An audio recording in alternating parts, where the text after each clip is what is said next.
Fathers went off to war, fathers went off to factories, came home, didn't have time, couldn't be bothered. Knackered. All of that. So the boys grow up without sovereignty.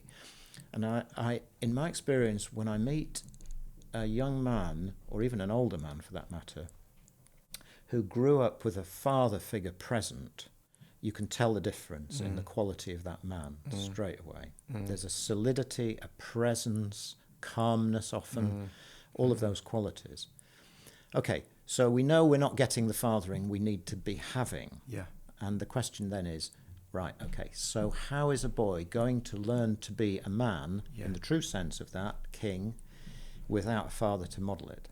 So I have a relative whose father wasn't present, and he grew up on the rugby field, starting at the age of 8, and he went through county and got a scholarship to school with a rugby scholarship, that is to say, was mentored by Johnny Wilkins. Oh, wow. You can imagine that. Yeah. And those rugby coaches provided exactly what a father should have been providing had he been present. Consistency, stability, role model of how to contain male energy, so your adolescent boy isn't going off creating havoc. Yeah. Integrity, authenticity, and all the rest of those beautiful qualities. Yeah. So welcome once again to the pod. Today I'm really excited. I'm joined by Rod Boothroyd. Rod is a coach. He's been a coach for many, many years. Therapist, shadow work practitioner, and author. And I'm really excited because I love interviewing men that are older than me with wisdom. There's not a lot of them around. Mm-hmm. And I've known Rod for a number of years. We first met through the Mankind Project organization. Rod was and has been for a number of years one of the leaders in that organization.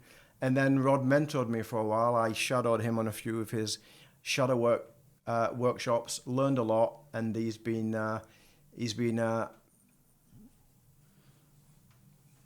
support for me ever since. So Rod, it's great to see you. I've not seen you for a few years. That's true, actually. Yeah, I don't know how that happened, but it's good to see you too, and in this beautiful setting too. Wonderful. What are you checking in with? What am I checking in with? I'm excited, actually. Yeah.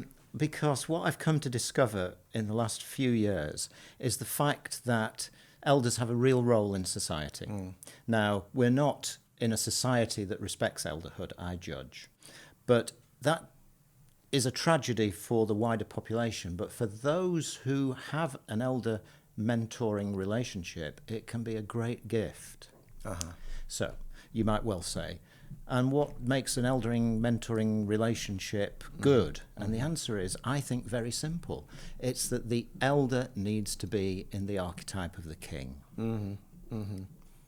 The elder needs to be in the archetype of the king. Wonderful. Yeah, well, I reckon that all the qualities that are traditionally ascribed to elders are actually qualities of the king archetype. So what I mean by that is that there's a presence to an elder that depends on him having evolved to a certain place in his life where he's now more able to focus on others than on himself. And I notice that I'm using the word language he, because we're talking about men. Yeah.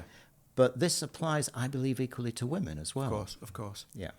So, Rod, before we get onto your new book, which I'm fascinated by, for anybody that's not aware of the masculine archetypes of the king, warrior, lover, magician, Rod did a wonderful job a number of years ago of not rewriting, but writing another version of the classic book that was initially written by Robert Moore. Now, the book King, Warrior, Lover, Magician, written by Robert Moore, was pretty influential for me and you. I know that. That's for sure.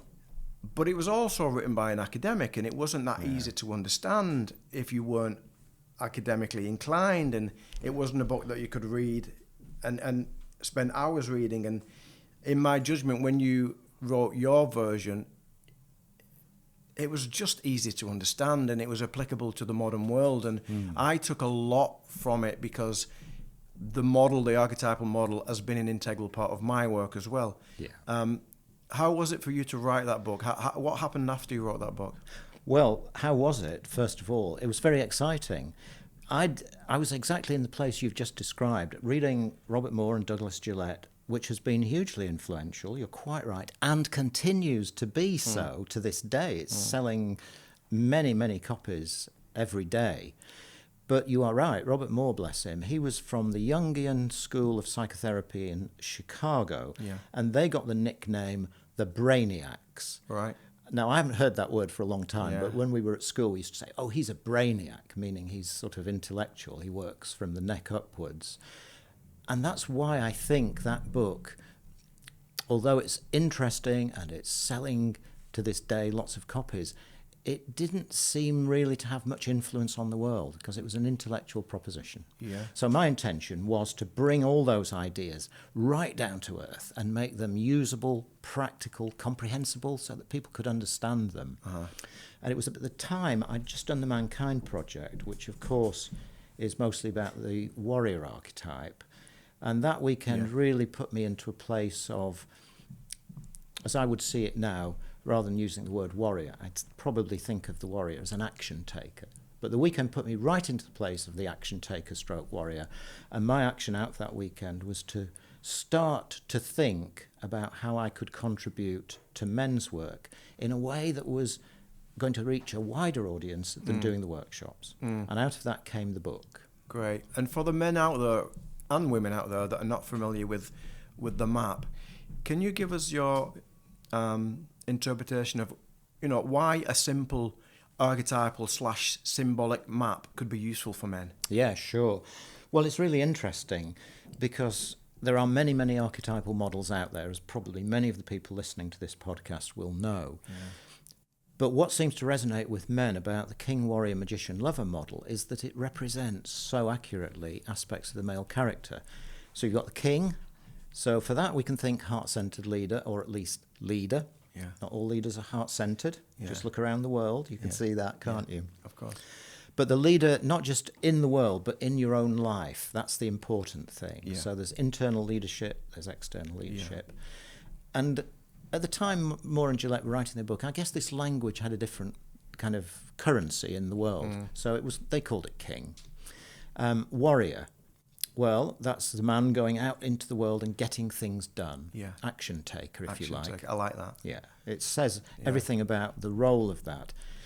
Go out into the world, get things done, make your mark as a man in the world in whatever way you can, in whatever way is right for you. But of course, there is a bit more to it than just going out into the world and making a mark. There's the protection and defense of the home and family and so on and so forth. Now, people say often to me, warrior, that's not a good word, is it? And if you look around the world, you can see why they're saying that.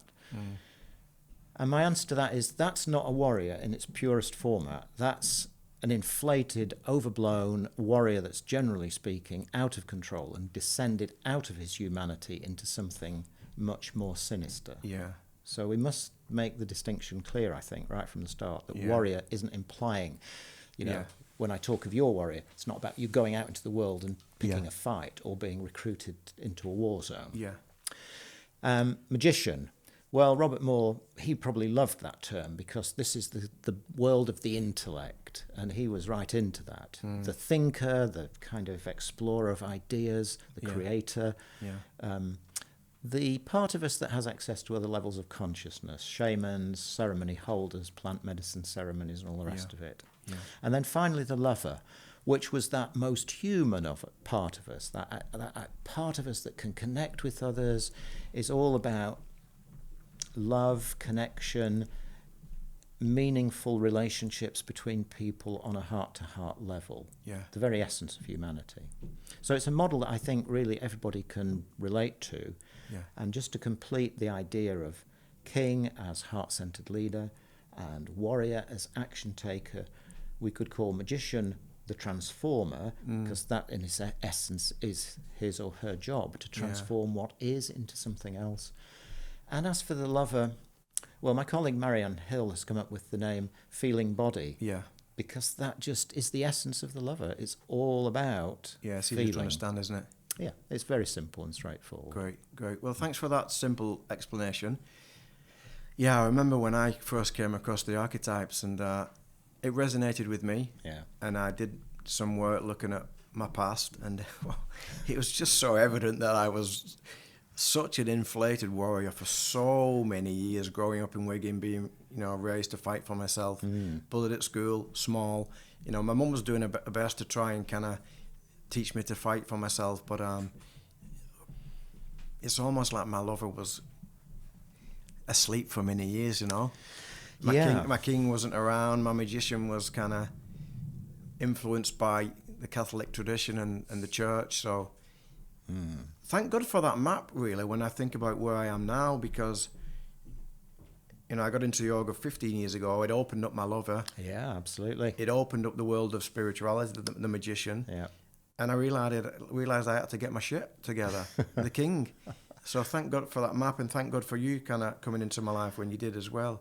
Well, I don't think anything happens by chance. We met at the time that we needed to meet for all kinds of reasons. Yeah. And it was great to have you on those workshops. Yeah. And just in passing, I see that you're not doing those workshops anymore. Yeah. And I know they were incredibly successful, and they lasted for several days, most of them. Yeah. So what happened there? What led you to move on from them? Good question. So when I took some guys to Peru 2 years ago for a one-off retreat, it was so intense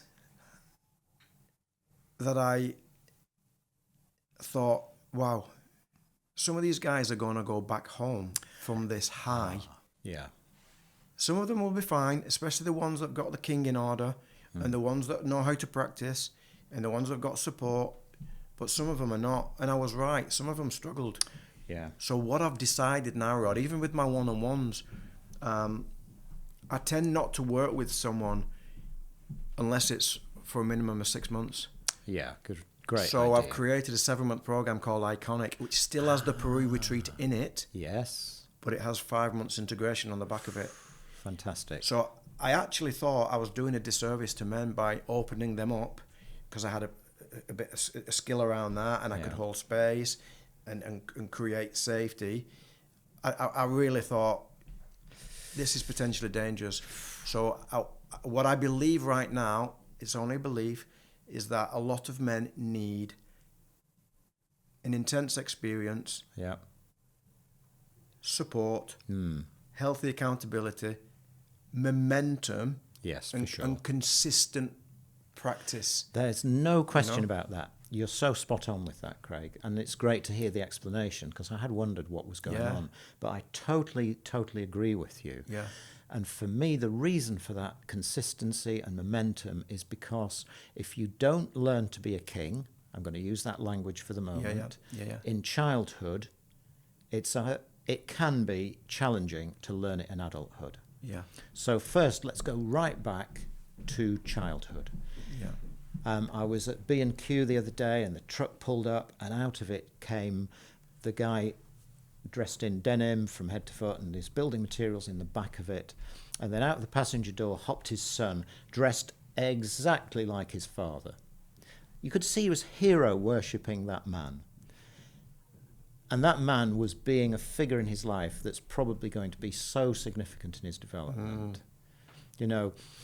Before, at least Robert Bly said that before the industrialization of civilization, boys in particular spent much more time with their fathers. Yeah. And that allowed them to soak in whatever kingship their father had, just as a natural process. Nobody quite knows how. It just kind of enters the boy like a process of osmosis. Yeah. Well, we ain't in that position anymore. No. That's for sure. Fathers went off to war, fathers went off to factories, came home, didn't have time, couldn't be bothered. Knackered. All of that. So the boys grow up without sovereignty. And I, in my experience, when I meet a young man, or even an older man for that matter, who grew up with a father figure present, you can tell the difference in the quality of that man straight away. There's a solidity, a presence, calmness often, all of those qualities. Okay, so we know we're not getting the fathering we need to be having. Yeah. And the question then is, right, okay, so how is a boy going to learn to be a man, in the true sense of that, king, without a father to model it. So I have a relative whose father wasn't present, and he grew up on the rugby field, starting at the age of 8, and he went through county and got a scholarship to school with a rugby scholarship, that is to say, was mentored by Johnny Wilkinson, oddly enough. Wow. You'd imagine that. Yeah. And those rugby coaches provided exactly what a father should have been providing had he been present. Consistency, stability, role model of how to contain male energy, so your adolescent boy isn't going off creating havoc. Yeah. Integrity, authenticity, and all the rest of those beautiful qualities. Yeah. Now, I'm sure I didn't have any of that, and I'm thinking you probably did not either. Yeah. So here we are trying to do our bit to help men move into a space that exemplifies the best of masculinity in the world. It's a long haul. There's no denying it's a long haul, and thanks for setting the scene to talk a bit more about the king archetype, because you know, this podcast is about leadership. I'm fascinated by leadership, especially self-leadership. Yep. So you've written a new book, Rod, haven't you? And I know it took you a while and you're passionate about it. What's the title of it? I just happen to have a copy here, Craig. Yeah? You'll be surprised to learn. It's Finding the King Within. And it is subtitled How to Access and Embody the Leadership, Power and Authority of Your Inner King Archetype. Beautiful. Yeah. So you'll see immediately there's an assumption here, which is that it's inside us. It's inside us, and somehow we need to flick the switch to turn it on and make it appear in the world, in the way we think and act and love and everything else we do. Now, when I started writing this, I had a vision that it would be the same thickness. I hesitate to use the word density. The other's a bit thinner, isn't it? The other's a bit thinner. It's about half the thickness of this one. But the truth of the matter is, I just found so much about the king archetype that I felt was so important to just set out that I carried on. Yeah. And one or two people have said, wow, that's a big read, isn't it? But I think in my own defence, I'm going to say it's actually very readable. Yeah. It's a very easy to read book. Yeah. So in it, there's brief description of the other three archetypes, and then we plough right into the king archetype.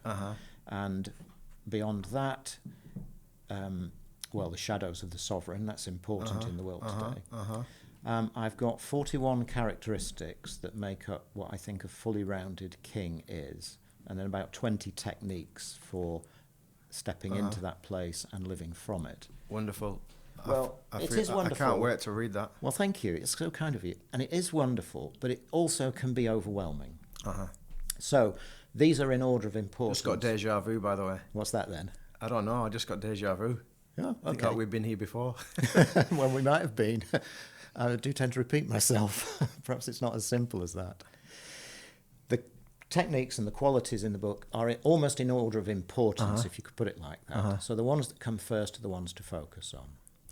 So why don't we dive right in there and have a look at a few of them? Let's dive right in. Okay. Heart-centered leadership. Yeah. So this came out. I love that. Yeah. Say again. I love that term. It's great, isn't it? It came right out of a management movement in the 70s, I believe, started by Robert Greenleaf. His view was that autocratic leadership in the workplace in particular was not going to take people to their best selves. That actually, to get the best out of anybody, you needed to have a compassionate approach to leadership. Now, it's a really interesting concept, but it is widely evolved beyond industry and commerce into the world at large. Many people, if they lack a sovereign, resort to force to get what they want, I judge. Yet if you are a heart-centered leader, you're starting from a presumption that you have the power and the energy to get what you want, you have the right to get it, and it's almost an expectation that it will come to you. So in there's a whole raft of assumptions about who you are, the qualities and rights and way that you present yourself to the world. And everything else about heart-centered leadership flows from that principle. So, for example, presence. Now, how would you define presence? That's a really good question.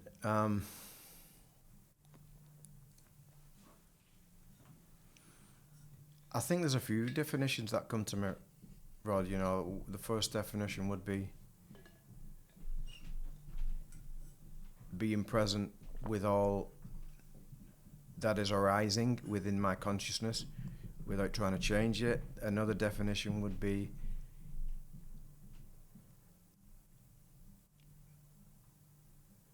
being with my attention in my body, because sometimes that helps me to cultivate presence. Being fully attuned with what is. Yeah, absolutely. There's something about the word itself that sums those qualities up. That whatever's facing you, whatever the challenges are that you have to cope with, you know that you have the strength, the resilience, the fortitude, and the capacity to cope with them. Yeah. And if you feel that you don't, you go off and find something that will help you to achieve the same sort of strength of purpose and outcome. Makes sense? Yeah, of course. So then, of course, the question arises, well, okay, but how do I cultivate resilience? And I think the answer to that is by experience, that you learn what you can do, what you can cope with, how well you can cope with it, just by putting yourself out into the world, even when it takes courage, and doing what you thought you couldn't do, or at least stepping a little bit beyond what you've done previously. So that every time there could be a learning experience, I didn't know I could do that. Yeah. So that somehow you develop the capacity to withstand setbacks and develop the confidence to be sure that you can move forward in the world. Every king needs a challenge, right, Rod?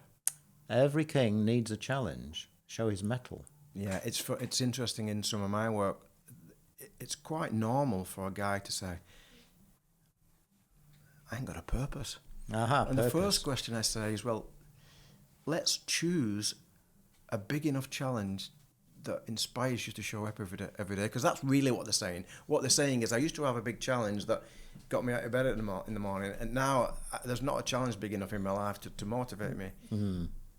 The tragedy, isn't it? Purposeless lives. Yeah. And part of that, I think, is a lack of imagination, but part of it is a lack of cultural expectation. Going back to the question of what's an elder, well, my short answer was somebody who embodies all the quality of a king. An elder would naturally be mentoring younger people. Yeah. And therefore, one of the roles of kings, who tend, by definition, to be older, is mentoring. Yeah. So in a way, everybody's got a purpose there, whether they want to take it up or not. It's there, right there for them. Yeah. But in a way, of course, purpose goes beyond mentoring. I write in the book about some of the famous people who've stood out in history. So Mahatma Gandhi, for example, he described his mission as to free India of British rule, and he devoted his life to that. Yeah. When asked what his purpose was, it was a little bit different. It was to free all oppressed peoples everywhere. But he started with his own territory, his own country, India. And he stuck to it relentlessly from the day he was let out of jail to the day he died. And it was all consuming. So I'm not suggesting that each and every one of us should have a passion or a purpose, which is as all-consuming as that. But we've got to have something that's meaningful, something that will make our life worthwhile, ranging, I would judge, from what some people might call mundane or trivial to something much bigger. So what's your purpose, Craig? You put me on the spot, Rod, don't you? Okay, well, I'll tell you what my purpose is while you think about it. It's to literally bring kingship to the attention of many more men in society. And I'll tell you exactly why I believe that's necessary in a little while. So that men can grow into the fullness of who they truly are. Yeah. I used to have a mission statement and a purpose statement. Right now, my purpose is to be present with all that I am. Yeah, absolutely. That's a very interesting observation, because often, particularly for younger men, their purpose or mission, if you want to call it, people use the two words interchangeably, is to actually find out what their mission in life is. Yeah. So that can be true for a man of any age, because you're not going to have the same mission all the way through your life. Yeah. It stands to reason. What a 20-year-old's mission would be different to a 30-year-old's, 40-year-old's, 50-year-old's, and so on, which makes perfect sense. But yes, sometimes the mission can be to find out what your mission is. Yeah. In which case, there's a lot of exploration to be done. Of course. A lot of exploration, a lot of experimentation, Yeah. trying many things. Of course. And there's a part 2 to that. Go on. That purpose as well. It's to be present with all that I am, so that I can inspire other men to be present with all that they are. Absolutely. You know? It's beautiful. It's beautiful. Say it again, please. To be present with all that I am, Yeah. so that I can inspire other men to be present with all that they are. Yeah, absolutely. That's the essence of my work, really, even though I package it differently and it's all about leadership. But ultimately, it's about loving all that we are. Yeah, very much so. And it's a tragedy, I suppose, while we're on the subject of loving ourselves, that so few people do. Of course. And why is that? Because people are not, in Western society, brought up in an ideal way. Yeah. For all kinds of reasons that seem very good.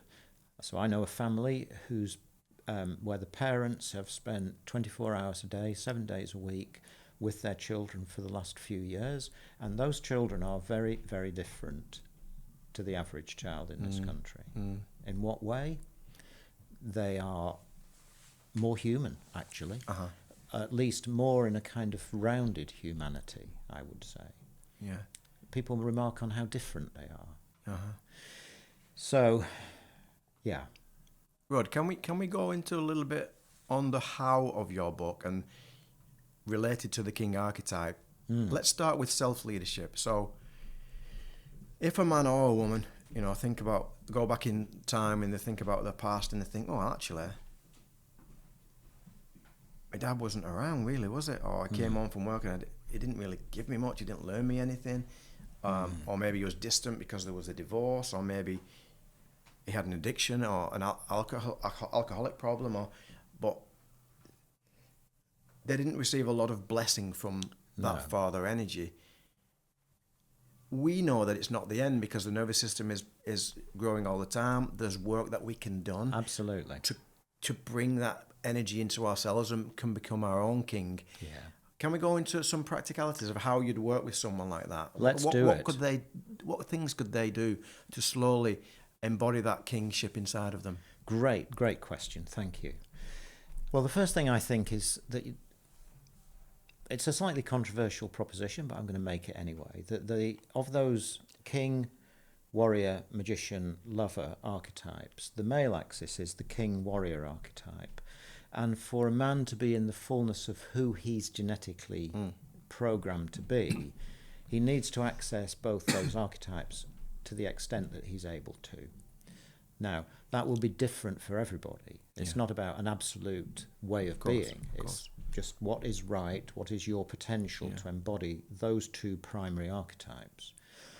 So the first thing is you can't do it. You can't embody the king if you're on a high state of nervous exhaustion. Like if your warrior's in charge and you're rampaging around, you might know something about that. Yeah. You're hyped up, you're on adrenaline all the time. Yeah. You can't relax, you may not be sleeping very well. Yeah. The first thing I think is to calm the nervous system down. Yeah. Meditation, relaxation, self-hypnosis. So that what opens up from that are vastly greater resources of energy. Vastly greater resources of energy. Yeah. And of course, if we can regulate the nervous system, we can come closer to a state of presence.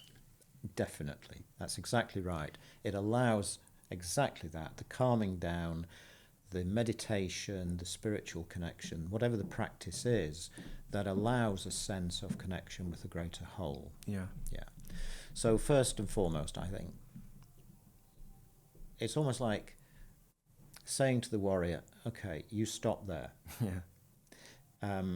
Actually, your job is to get things done when I tell you what I want you to do. I'm just about to zoom out, so don't do anything until I get back.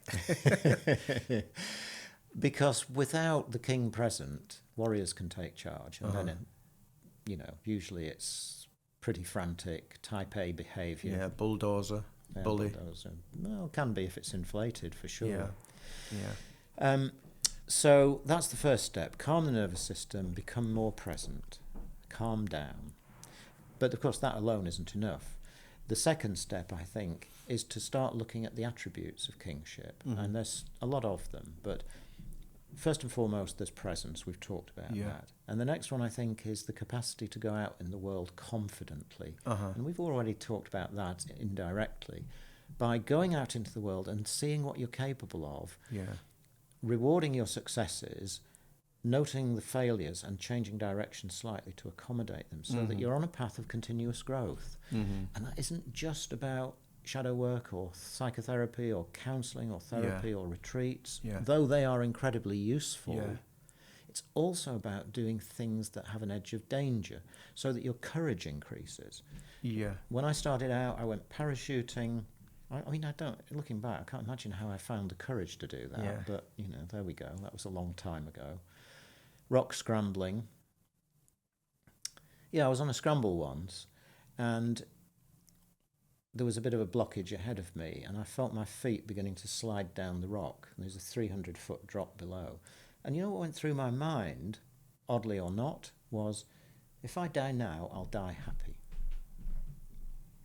And so in that, something in me changes, just because I've challenged myself, and I've found a place in myself I didn't know existed that suddenly becomes open to me. And also abseiling. I did some abseiling, which was quite exciting. The warrior was very happy about that. But, you know, not just physical, but the spiritual as well, meditation. And, of course, as I said a moment ago, the practical aspects of what am I capable of doing in the world? How can I go out and face these challenges and overcome them? So if somebody's frightened of public speaking and part of their job is to make a speech to the staff in their company, then that's a great area to start working on, because that moves you more automatically into kingship than you were previously. And you might be thinking, and probably lots of people listening to this might be thinking, that sounds like a long-term process. And the answer is, it is a long-term process. It can be from the day you start till the day you die. What about mentorship, Rod? Where does that come into kingship? Mentorship, what great idea. I've had mentors, excuse me. I've had mentors in my life, and they've all been very heart-centered, and they've basically taught me what I needed to know to become competent, or more than competent, I don't like the word mastery, because it's so sort of, you've got to be the top, you've got to be the number one, but there's something of the flavour of mastery. Whatever it is you're doing, find somebody who can help you become the best in your field, or at least as good as you can possibly be. Not just the work, but home life, raising children. If you're struggling with your children, get a mentor who can help you, whatever that would look like. Somebody whose family is harmonious, or a family coach or something. So mentorship, incredibly important. And also, as we've already touched on, the question then of mentoring somebody else with your skills and abilities. Of course. So that's an important aspect of king work from your perspective. Well, I think it is, but I wouldn't necessarily expect somebody who's in the early stages of developing their presence in the king archetype to be able to mentor somebody else. But then there's an argument, isn't there, that goes, if you're in a men's group, for example, there's always somebody in the group who needs something that you have got, no matter what stage of your own development you're at. So perhaps it's always possible to mentor people. And how important is it for you in terms of really trying to embody more self-leadership and get our shit together and bring that king online? How important is a men's group? I think... and because I know that you've had a lot of exposure to that. Yeah, that's right. I think one of the great ways, actually, of developing kingship is to lead a men's group. Actually form it. Me too. And lead it. And frankly, if you don't know what you're doing, find somebody who does and get them to come along and teach you. So one of the great advantages of the Mankind Project, of course, for me at least, was that it showed me how to lead. And I noticed you referred to my leadership as the follow-up weekend to the first training weekend. Yes, I did quite a lot of those, and every one of them taught me something about leadership. And in the end, I decided to move on to run my own workshops. So I gave it up in 2018, I think, and started running my own workshops. But I couldn't have done that, the workshops, without having gone through that process of training. And I'll be forever grateful to the Mankind Project for the opportunities that it gives, not just to me, every man who wants to take them. It's an incredible, of course, some men are in it for years, and it's the work, but for other men, it's an incredible seed, isn't it, as well? It's a seed of growth, a seed of potential that it was for me. Yeah, absolutely. That took me in a different direction. Very much so. And for men who don't resonate with what MKP presents, there are other organisations, and this book, Shameless Self-Publicity, I've got some resources in here that are different to MKP, take a different approach to developing kingship, but will still do it for a man who's committed to develop himself into the best man he can be. Talk to me about how a man can access joy, which is obviously a natural expression of heart-centered kingship when it comes online, because a lot of men, they don't feel joy. That's very true, and I've spoken to one or two men on that very subject who respond in a way that doesn't surprise me, which goes something like, look at what's going on in the world. How on earth could you be joyful in that? But that's slightly missing the point. When you're in a state of joy, it doesn't mean you're kind of whooping with celebratory joy all the time. What it means is that your base emotional state is positive rather than negative. You're drawn to the positive, and you feel positive despite what's going on in the world. I think largely because you are resting in hope that the world can be different. But leaving that aside, joy is blocked by grief. And one of the problems for men trying to step into kingship is that they carry so much unshed, unmourned loss. Francis Weller's written a beautiful book which talks about that. Enchanting the Forest. No, that was an account of Malidoma Some's work in Britain. I forget the name of Francis Weller's book. But nonetheless, it's a fabulous book. He talks about the losses we all carry. So my father, for example, was not allowed to go to the funeral of his mother and father, who died, one at age 11, one at 13, when he was 11, when he was 13. And he never cried. He carried that wound all his life. Now, I cannot believe that didn't affect his way of being in the world. So unmourned losses, that's the first one. Then the loss of what we should have had but didn't. Think of boarding school survivors, as they have become known quite rightly. Sent off at the age of 7, 8. In one case, I came across a client who'd been sent away. Notice the expression, at the age of 6. Wow. Can you imagine it? Wow. I mean, talk about a life devastated. So what did he not have? He didn't have love, he didn't have security, he didn't have the presence of family, and no doubt a million other things as well. But at what point in his life would he ever have the opportunity to mourn the loss of those things? It's quite a subtle process, mourning the loss of what you should have had but didn't. And so it goes on. And Francis Weller lists 5 areas where every human being needs to grieve. Another one of interest is ancestral grief. You might have worked with survivors of the Holocaust. Did you ever work with? Not really. On 2 of those workshops, not necessarily the ones where you were with me, we had a man who half his family had been wiped out in the Holocaust. And both of those men were carrying ancestral grief. And I can feel something rising up in me that feels very much like grief as I just talk about that. So that could be something in my ancestral line. But for those 2 men to live with the burden of what happened to their 2nd, 3rd generation relatives backwards was just too much. There was no chance of them finding joy until they'd mourned that loss. So this is really deeply significant. So when you ask why there isn't much joy in the world, well, we haven't done enough crying. I was at an Irish funeral once, and the only person in the room who wasn't laughing and having a jolly good time was the guy in the coffin in the corner. Really? But the Irish knew how to commemorate somebody's life, and boy, did they do it.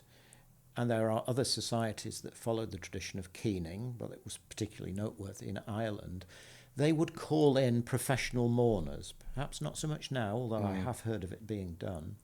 And these were usually women who would start weeping and wailing. And their job was to give a permission to the mourners to weep and wail themselves. Yeah, I think the same thing happens in Polynesian traditions as well. I think it happens in many African traditions. Yeah, and African as well. Yeah.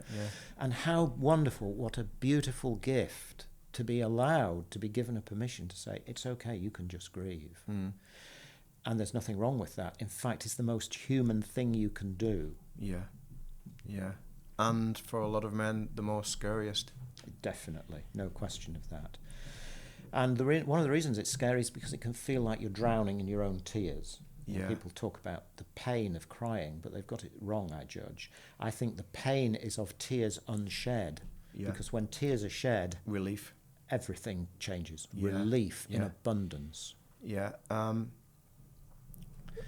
Sorry, just to conclude that point. Yeah. Somehow, mysteriously, when that grieving happens, joy is able to rise to the surface.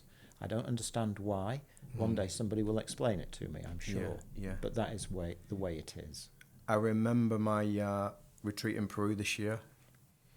It was a 10-day retreat, and we arrived at the retreat centre, and the first thing we did was something called a despacho ceremony, where a woman that had been trained by the elders in the mountains came down, and she held space. She held a circle. Yeah. We hadn't even started the retreat. She held a circle. She honoured every single man. She honoured the fact that all these men were doing the work. She was sincere. She thanked the men from a woman's perspective. She spoke about ancestors of the land. And then we had a check-in. Yeah. We hadn't even started the retreat, Rod. Every single man cried his eyes out. Oh, beautiful. We haven't even started the retreat. Amazing. But the challenge you and I have got is, I don't want to use the word sell, but how do we entice men to do this work? Because we can't just say, guys, you've got to cry. You need to cry, you need to cry, you need to cry, you need to cry, and you need to cry. So come on one of my events. It's a real challenge. Yeah, you're right. And I've not solved that conundrum yet, you know. Well, I think one aspect of it for me, Craig, is that men come to the work when they are ready. Yeah. And often that's when they've reached rock bottom, or something that feels like rock bottom.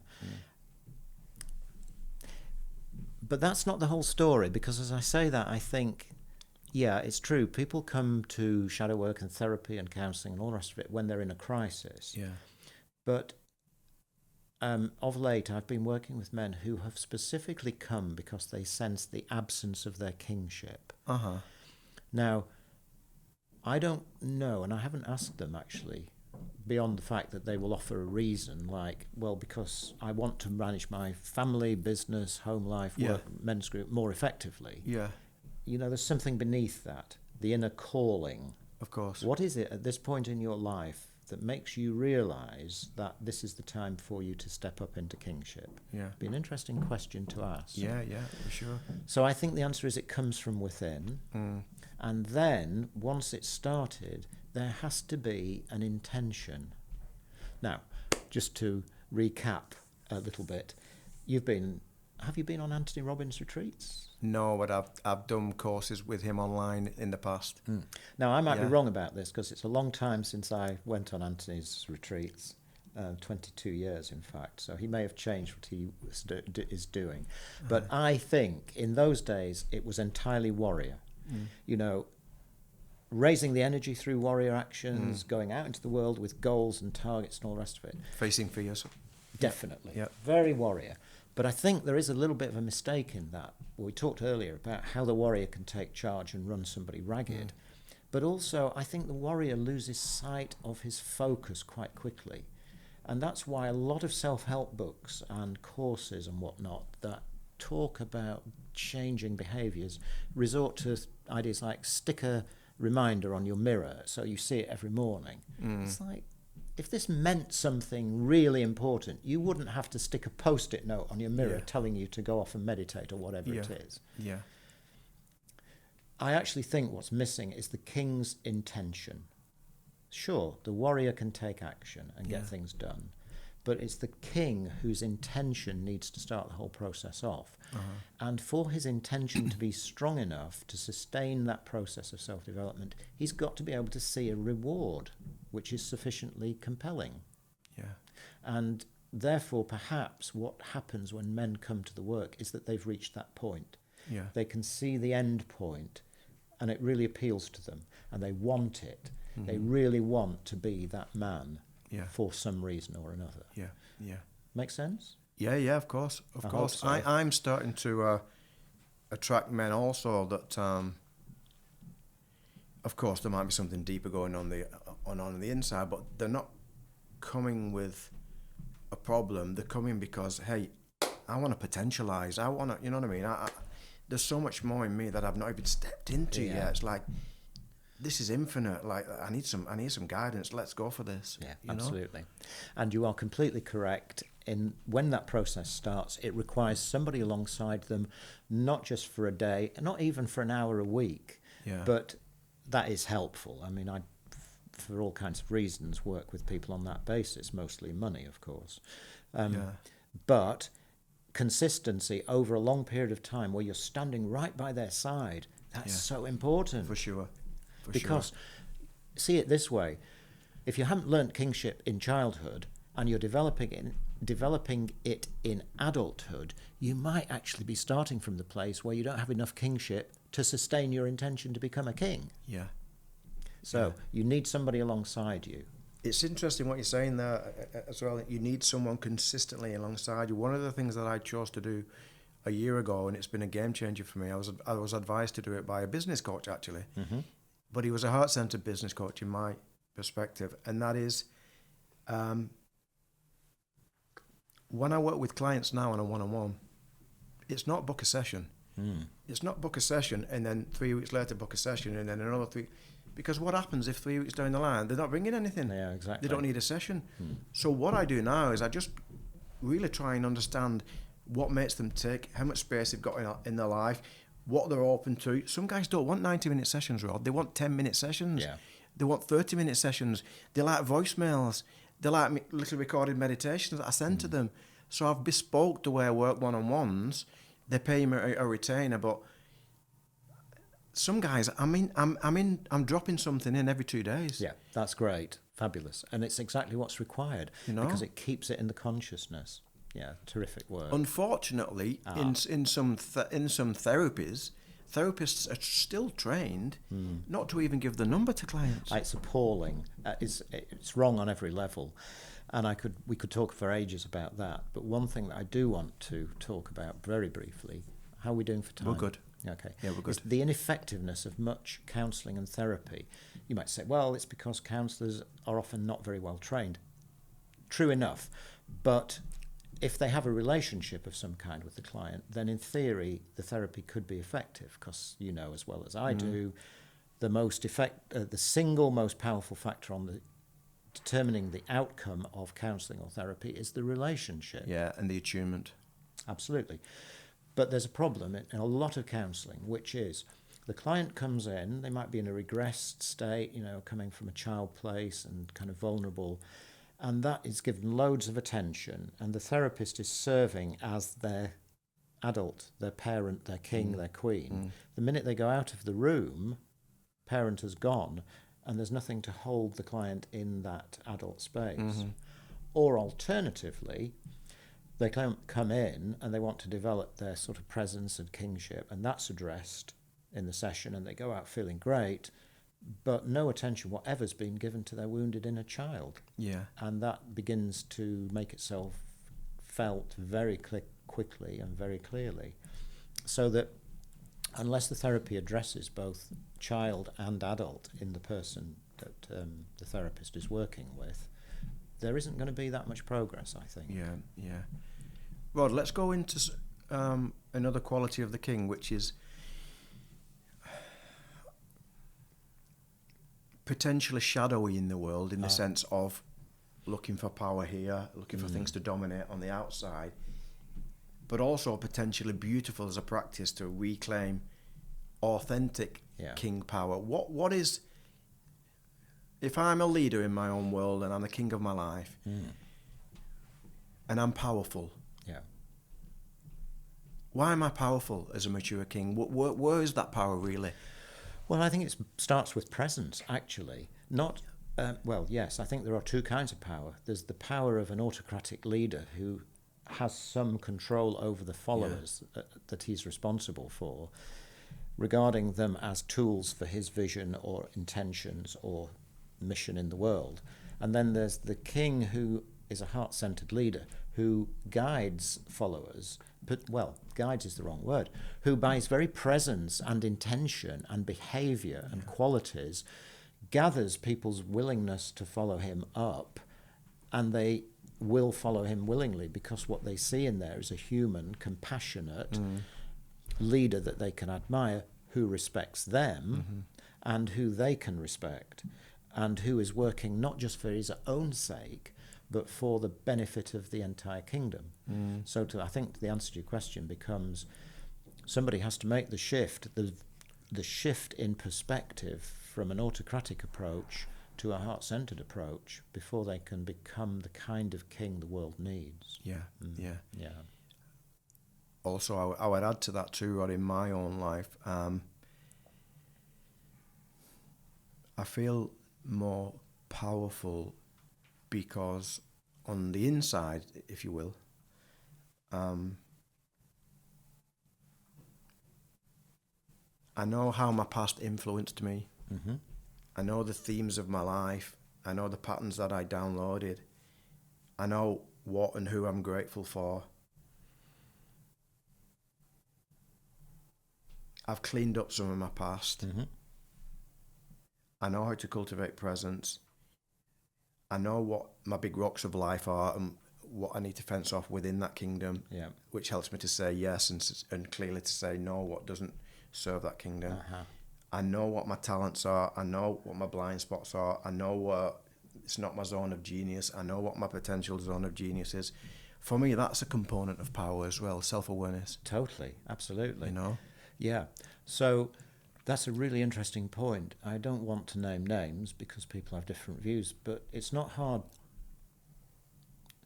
In fact, I think it's quite easy to look around the world and see people in power who are not, or aspiring to power, who are not heart-centered leaders, who are leading with autocratic power, which is often based on a massive deficit of self-esteem. Massive deficit of self-esteem. For that sure. The compensation somehow for that massive deficit of self-esteem is to become a demagogue, a tyrant, an autocrat, somebody who leads brutally. Conquer and divide. Conquer and divide, absolutely. As opposed to, I think of, was it Jacinda Ardern? Have I got the name right? I don't know. She was the president of New Zealand until 2 or 3 years ago, I think, when she retired. Resigned actually, but she was held up quite rightly, I judge, as a model of, sorry if I've got the name wrong, but anyway, she was the female leader of New Zealand, and she was a model of heart-centered leadership, absolutely adored and respected by everybody, and certainly not leading from a place of phony power that isn't any kind of real power.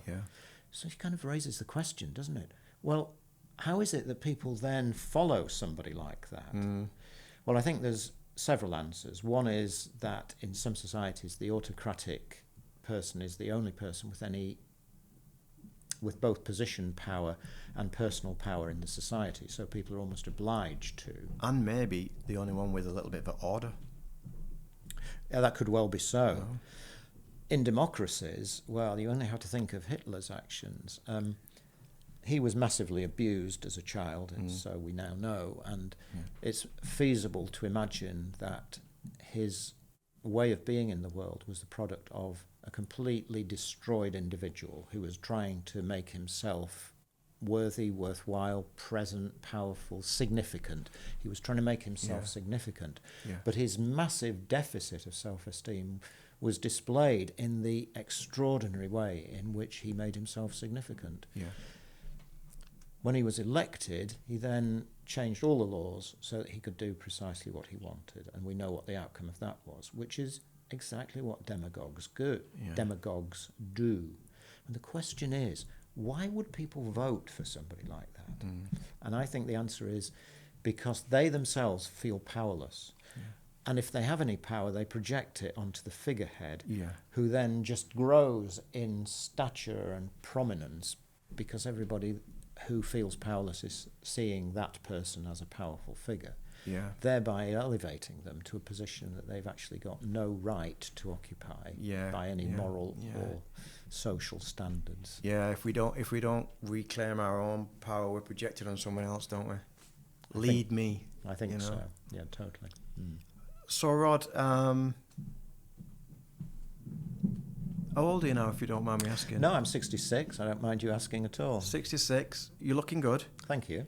I love how every time I see you, you somehow, and I'm not wishing more challenge for you because I know you've had enough challenge, but you somehow always have a way of looking back over life's challenges, and pretty big challenges, and grabbing the learnings from it and cultivating gratitude for it. You're really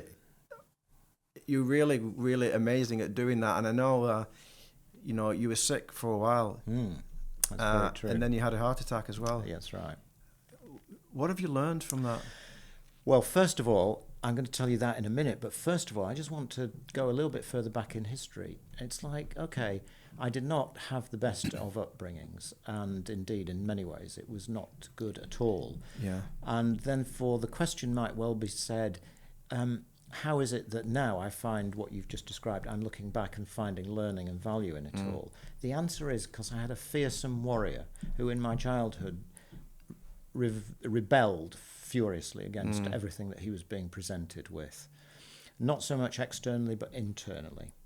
And I think that's what kept me going. It was like the fire in the furnace, is the analogy that I always use. And I'm not sure what would have happened to me if I hadn't had that. Yeah. Now, it's true that that kind of response to adverse childhood circumstances is comparatively uncommon. It's about 10% of children, I believe, rebel. The other 90%, we're talking about children in a bad environment. The other 90% will become compliant, I think. So maybe in a way it's harder for those who don't have that rebellious streak, who can see somehow that what's going on around them isn't right, but don't reject it, or even worse, absorb it as the way to be. But I think this, in the end, if somebody feels the motivation, they'll seek out the work and the development into kingship. So that was the first part. But you asked me how I found learning in everything. Well, as an adult, because I've spoke to you a lot, and in my understanding of the king archetype and its maturity is the capacity to turn pain into purpose. Well, that's an interesting The capacity one. to turn the wound into the gift, and you seem to do that. Well, it's kind of you to say so. And there was a point when I was facing some health issues, particularly the heart attack. I mean, that's kind of a matter of life and death. It does change your mind in some way that I would hesitate to try and describe even, because it's a change internally of who I am, who I was. So I suppose in a way, anybody who goes through a massive event like that is going to come out the other side changed in some way. At least I hope that's the case, because otherwise what's the point of going through an unpleasant experience or a life-changing experience? But then maybe there's something beyond that. Maybe there's something constitutional, something inbuilt in the person that causes some people to stand up and respond to that by saying, okay, I've learnt something important, now I can use that and carry on, and something that would destroy another person. I don't fully get it, Craig, to be honest. Or keep them stuck in, I'm a survivor of X. Yeah, absolutely, exactly. I will admit I don't fully understand the answer to that question, but it's a great question. And you could see the same thing about people who are really seriously abused in childhood. Some undergo complete recovery and become passionate promoters of a totally different way of life and protectors of children and so on. And others whose lives are totally destroyed by that abuse. Yeah. And I've never fully understood what makes the difference between those two groups. Yeah, of thanks for people. being honest with that. Sometimes it's a mystery, isn't it? Yeah, yeah. But it is the most fascinating of human mysteries. But of course, if we knew the answer to the question, then it wouldn't be a mystery. Yeah, yeah. So, Rod, what's next for you in your eldership? Well, I'm toying with the idea of going back to running groups next year. That I had to give them up when COVID intervened, obviously, as many people gave it up. But I can see that those groups would now have a different focus. They would have a focus on developing the king. And so that would probably be, as you've described so beautifully, a series of workshops. So why the king? Well, I don't think it's an exaggeration to say that the only thing that can save us now as a species from environmental and social catastrophe is for more people to step into their king or queen, their sovereign, if you like, and step up to take responsibility and change things. Now, that may sound like a dramatic statement, but I do believe it's true. And even if it isn't true, the world would be a much better place the more people we have in that place. Yeah.